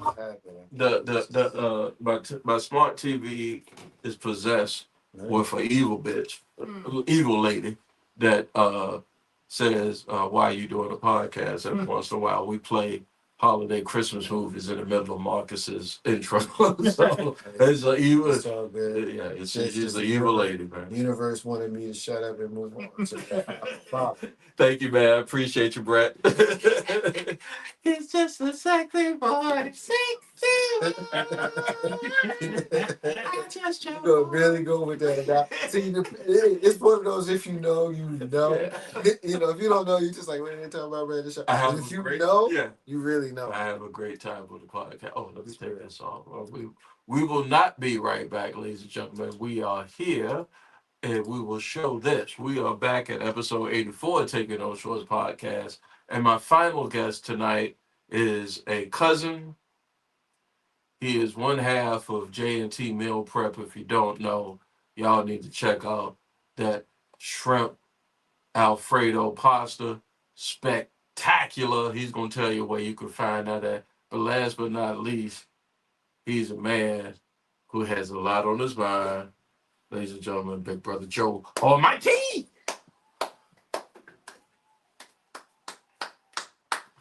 Thank you. Are you slopping in a coochie, Joe? Man, listen, you got to be longer than me to slap. Oh, that's a pause right there. That's a whole pause. Hey, listen, I'm taking all the shorts. He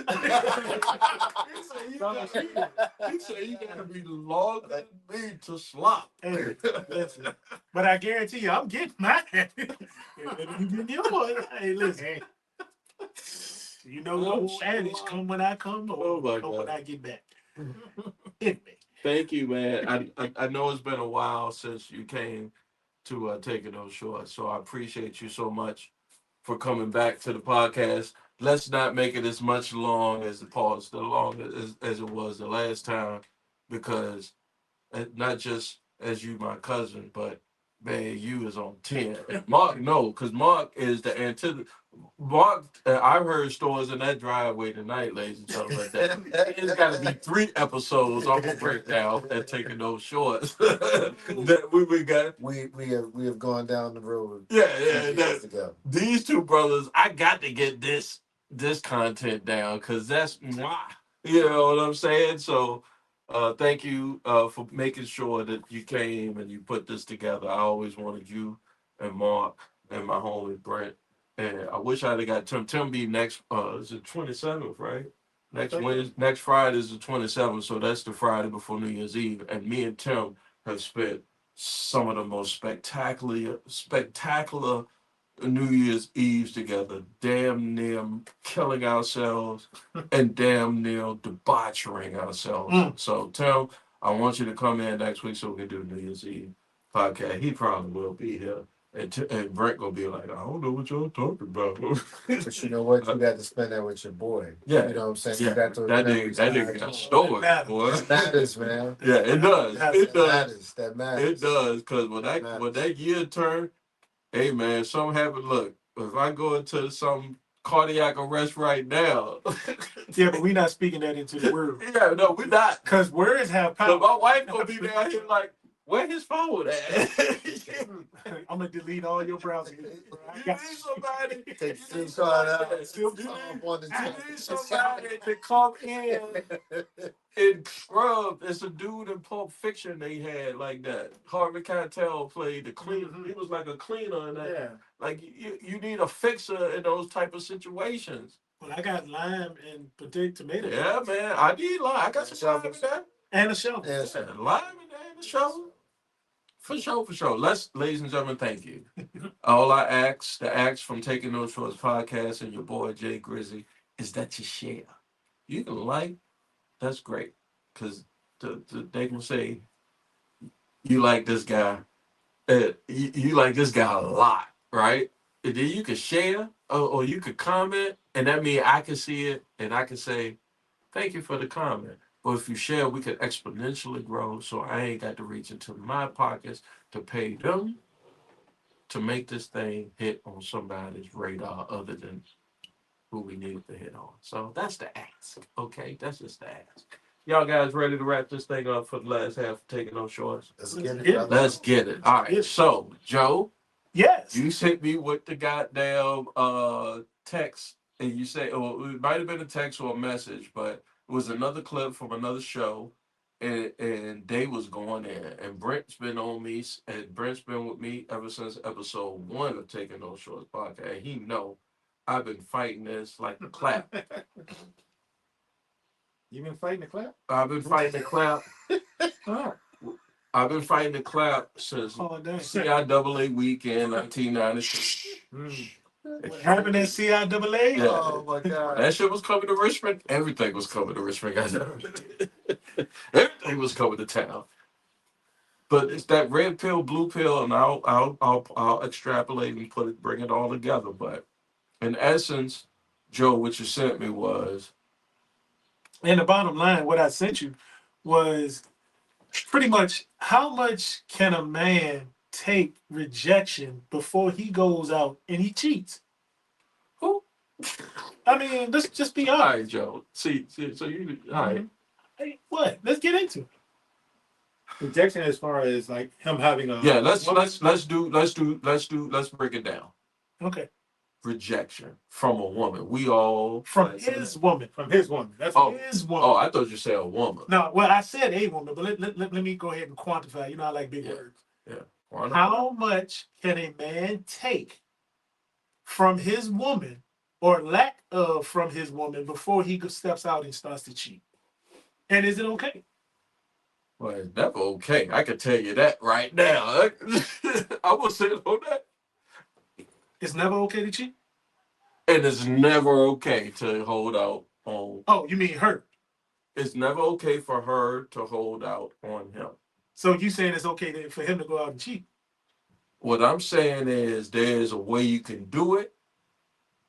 Well, that's It's not, but and it won't quantify as that. It's a way you can do Wait a it. minute, hold up. Cheating you is saying- cheating, right? It ain't cheating if he gets caught. If he don't get caught, that's what he's. Oh, you mean like the way them Steelers cheated the other day when they Oh, yeah. exactly. Wait a minute. Ain't no exactly that. Come on, exactly. I almost chopped up, y'all. Come on, Marcus, you I can almost chopped both of y'all in y'all throat. I don't like that shit. Yeah, ain't no exactly because we didn't cheat. What cheating is y'all talking? That's a whole nother subject. Fuck y'all. Okay. What I'm saying is it's how you approach it, how you approaching it. Like, okay, we get as a man, and I'm a guy, ladies and gentlemen. You know, born, still is, everything is working, and all that. So I understand what these guys are saying. You know what I'm saying? But I've also understand that there's a way you can go about it where it's not. Thank you. Give me some of that ice. There you go. It's a way, because before I'm saying that, I got the. You sound like he's stuttering to me. I'm trying to. Focus whole I thought. heard my door open, and I know who helped putting something on these books. So I got to make sure I tread these words very I carefully. thought we won't taking no shorts though. Damn, you're right, Joe. That's right. All right. So I'm a man. yeah. Okay. Well. There's a way you can go about it. Is how it was put to me is when confronted, don't lie. Wait a minute. Okay, You catch more flies with honey than you do with vinegar. tell the truth. You can catch them right. And the reason, let me give the audience a little bit of background behind that from my perspective. This is just Jay Grizzy, just not even me as the host, but just speaking around my brothers, right? Don't talk to I me. grew up all right, because y'all might not identify. I grew up around a bunch of ladies, a bunch of women. Like up until my little brother was born, I was 10 years old before a boy or male person was in my presence. Short of my uncles who was out here having to do what they had to do to get money. And my mom was like, you can't do that because you can't go to jail. You know, this is what I saw. This is this is what the example of my life was growing up. So I couldn't do all of that because the women was giving me a whole bunch of what's that feminine energy? That's what that's called. I know Estrogen. A lot of estrogen. Yeah, a lot of estrogen energy. Estrogen energy. You know, so I see the latest perspective all the time because that's what I saw. Now, luckily, thankful to the universe, to God, whoever the black hole, I don't know, whoever said, "Yo, this thing that they got is some of the best." Feels like some of the best thing ever. You can't besmirch it. It feels good. It tastes good. Yeah, you can't besmirch it. No, it's ugly. Quit playing. It's an open roast beef sandwich, but somewhere along the line, my God said, but at the same time, this thing feels like how Isaiah said when he won his second trip, heaven must feel like this, and it must feel like this. And there was Ohio players. And when I came across the first thing that I thought was, well, I knew, but I said, this feel like heaven, baby. I can't besmirch it. So that's where I'm coming from when I talk about the rejection part and how yeah, I done had girls reject me, but I know they got that heaven. Okay, so when you get heaven, you know that you got to put you through hell. Yeah, they put you through hell to get to heaven. Thank you, B. I appreciate that. Hey, guys, I can tell you, heaven feels way better than hell. I can tell you. I ain't never. Maybe that's because I ain't never been through. I think that's the perspective. Yeah. I have never been, and I think I thought I was going through hell when Shorty had me outside in June in some Timberlands and a sweater. Oh, that was hell, bro. That was hell. Yeah, that was close. But I got through it. He was knock. I got through it. I say, why am I leaving work, driving, paying toll to come see what you're doing? I mean, 20 years later, I'm looking back, 30 years later, I'm looking back, and I was like, oh, I know why. She had that heaven. She had that heaven. And I know better. I know better now, you know. But when she rejected me, But Grizzly, I still didn't cheat. I mean, to me, it won't cheat. If you, all right, so y'all question it, go ahead, Joe. You can't. Now, see, let's put this in the... y'all, I'm hitting it hard, and you know this, Brother Bark. Let's go this way for a second. Let's make this a married couple. Mm-hmm. Okay? Ain't no way. Let's put this on a married couple. Uh-huh. And if you are married to a man or a woman, mm-hmm. and your significant other, spouse, because you know what, until you get married, it really don't make no difference. It's not cheating. It's definitely not. It's I not teach all cheap. of my sons that I didn't raise as men that if a ring ain't on it, nigga, you do not belong to her. Say it again. You do not belong to her. Until that ring is there, until the law, until them papers are signed, ring is on that thing. So if your women had went out before y'all got married and sucked off a bunch of guys, I don't care. That's not cheating? Who cares? It's technically, honestly, it's not. Because you don't have a covenant. You can't put your dick one in it. Oh, could have been. Yeah. Well, I don't give a fuck. I don't care. I don't care because I didn't probably did something worse. I don't judge that way. Till you're on to something though. Y'all sound crazy. Y'all know when you got a chick and you and your chick together, and the minute you do some shit outside of her, you know you're in trouble. Why y'all talking crazy? First of all, no, I'm not Joe. You can speak for y'all. I'm not in trouble yet. All right. Well, I'm in trouble in yeah. my head. Okay. But in her head, she Like I your guess brother that's said, if she did it, it would be no different. No, it would be smoke still. You're right. It's gonna You be know what I'm smoke. saying? But if you don't care, then you don't care. Yeah, You don't care. You don't care. it's not But smoke. you know that's crazy. It's about when confronted. Again, I go back to if I don't know, I don't know. So Yeah, how can I speak on something I don't know? I can't feel no kind of way if I don't know. But if I got an inkling, if something hit me in the middle of the night, you know Why how would you see you got you see the welcome meme. the drama in your life? Why would you welcome the drama? I don't want the drama, but you see the meme where the chick wake up in the middle of the night and smack the shit out and then roll over. and roll over. Yeah. If that happens, and I do the smacking, there's a reason why I'm doing the smacking. And so what I'm going to do is we're going to have a conversation. You going to jail. After you get out, you might have a conversation. Yeah, true that.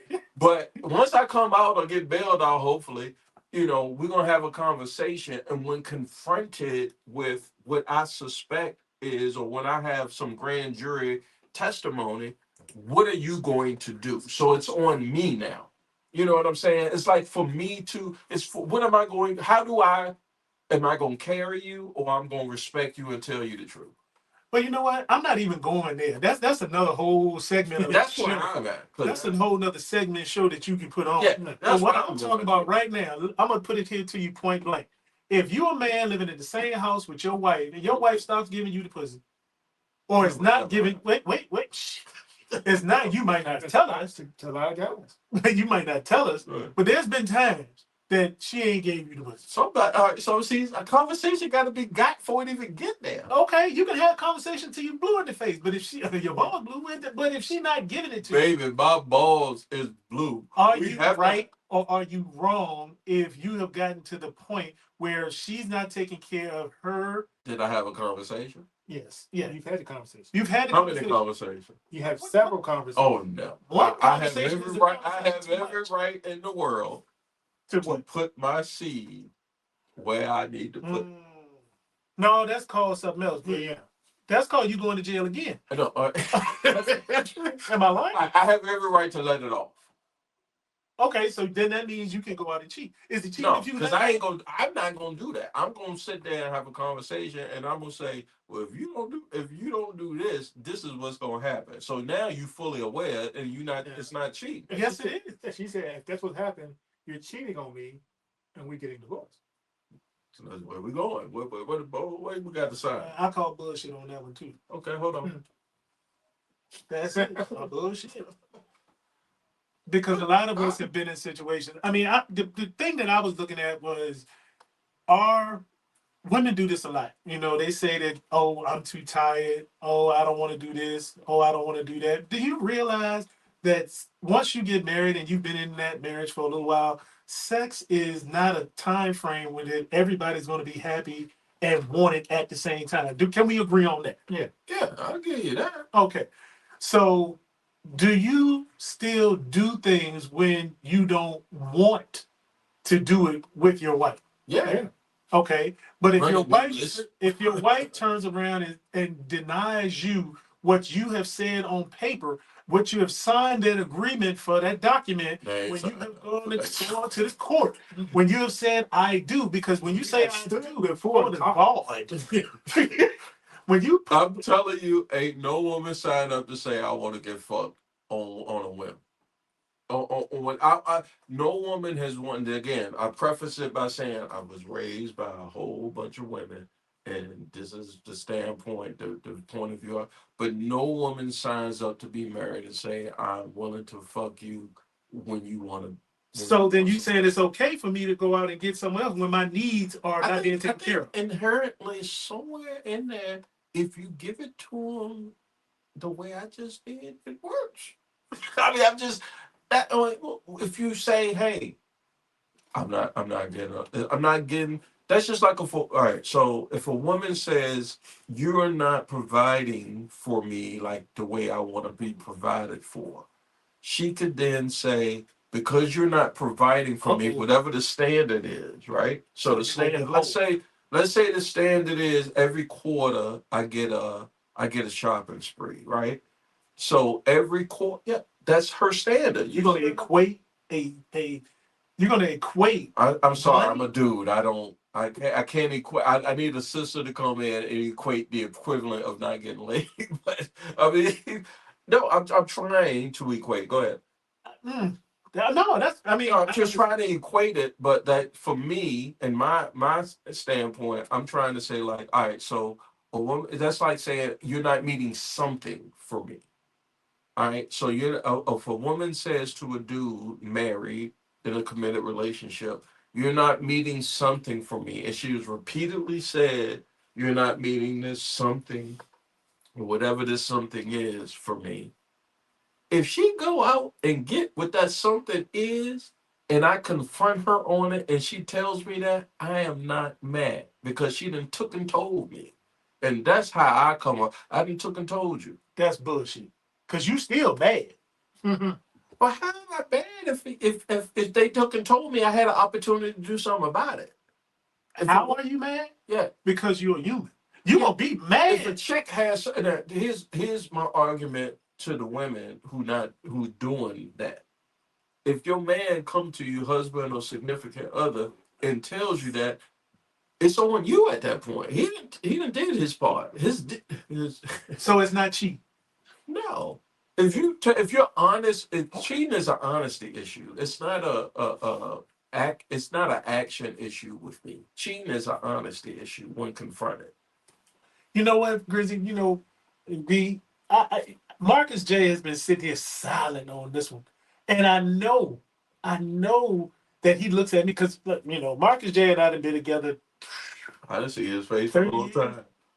30 years, somewhere around there, close to 30 years. North of 25. Yeah, north of 25. He has been, you know, you get that little angel and that little devil on your shoulder. Yeah. Well, I got my own devil. Yeah. But then I got Marcus J. And you know what? You talk you off the cliff. It's funny how I have encompassed and I have engaged the philosophies of Marcus J. It's you, sir. We're gonna sit there and let you get your shine on The that. philosophies of Marcus J. Because he has, as you stated, talked me off a ledge more than once. He has kept me on the, I hate to admit this, God. B, you know what I'm talking about, man. Yeah. You know how you wanted to, but no, Joe, you know what? And he hit me with that.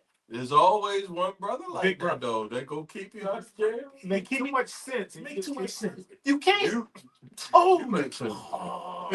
Yeah, And you I hate can't it. say nothing. I Can't can say see nothing that. to him because he hit you with the fact. And you know what I do? Get in my car and drive off. Yeah. He said, man, you know I'm right, though. Yeah, that's why I'm driving off. Oh, Barker is the type motherfucker that hit you on the way home and be like, on the next day and be like, I am not. I am not. I told you so. yeah, you have told you so. You know that's not true. Yeah, that's I'm the only time I'm gonna told you so guy is if you bring it up again. If you bring it up again, I'm gonna bury you. Yeah. I'm gonna bury you. Straight up and down. But I'm not gonna bring it up Okay. until you do. All right. Well, And is that accurate? That is accurate. Joe brought it up, Marcus. Is that accurate, Grizz? Yes, it's pretty All accurate. right, cool. Don't you throw me on the bus. I'm not gonna throw you under the bus. And I'm going to back up. I needed that to be on the record. Joe threw it to This you, Mark. motherfucker's You've been pretty quiet on this man. issue, and the issue is, and I think I'm gonna just stick with, because as the host, I'm gonna think that my point of view is the right point of view. If you give someone plenty of opportunity to address an issue, if you have clear communication with a significant other, and then they choose to go do something, I mean, like, it's not even rejection at that point. Once you have and when you have that conversation with a significant other and say, hey, I'm not getting something.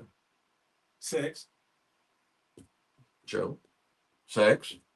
I mean, I'm just going to put that one out there because, I mean, most of the time, men take care of everything else. But I will say and use the terminology. But even Joe, here's what I would say to that. Like, even if I just Jay Grizzly, I don't know why. Let me ask you this: why wouldn't you have a conversation and then say, after you have the conversation and you don't get the results, say, once confronted, yes, I did, because I had a conversation. I gave you three.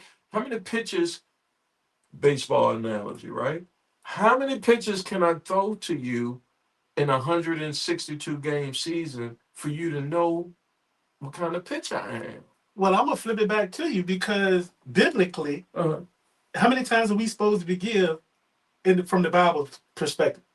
At that point, I'm throwing the Bible out the window. Oh, I know, bro. I look. oh.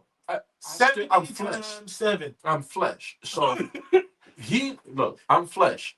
Whoever created this thing, no, I'm fallible. So, bro, if you mad at me because I'm feeling some kind of way, you need to you need to fix that. But it ain't for me to fix. I feel this kind of way because I'm not getting something because I'm not getting it. And I did everything jurisprudently, judiciously, whatever TI word is, but I had a conversation and it didn't pan out. So I got to do the way you made me to be. Yeah, Dave. 6:32. Here we go. Here we go. This non-religious. Go ahead, bro. A man who commits adultery That's has because no sense. you came up in a church where niggas was biting niggas with snakes. I don't buy that. That's not what it is, bro. That's the whole foundation of your belief. That's I'm not doing that. Why? Because it doesn't serve your purpose perspective. at this time. I mean, you sound crazy. This man who's an atheist go pull out a Bible verse and put your bullshit right in front of you, and you mad. But the same people that and you mad. But and you mad. No, I'm just saying I'm saying the same. That's why I'm not saying that. Because the same people that espouse that will sit around on a hill in West Virginia and work and do shit with snakes. The same people that said the same words out of his mouth. So I'm like, I call cap on all that. I'm just gonna go off of what I know. And they pray to your same God. They can, but I'm gonna go off of what I know. So you're using that to your benefit at this time. I'm going off of the life that I live. Yeah. I'm going off of the life that I. Didn't that come out the same book? Mm-hmm. Yeah, it did. They had a different interpretation of that. Oh, but it's in black and white though. No. How you have a different? God's word. It's God's word. Yo, hold on. Let's be clear. Okay. Let's be clear. Can I talk about my rejection? How much? Yes. This is why I stay out of religious conversations because it's This too wasn't easy. even religious. But it was easy. I don't know how I got that. Because I was jamming because It's okay. It's okay that it got that. Go ahead. Good job, Brett. As far as rejection, I think if I ain't got done in 6 months, I'm signing them papers. And we're done. I'm not gonna cheat.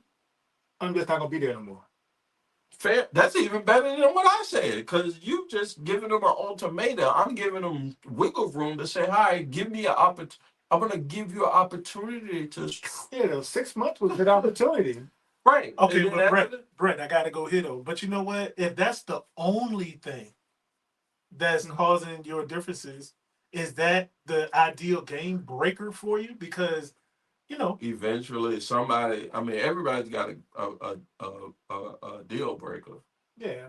Everybody's got a deal breaker, but for me, again, I want to have a conversation.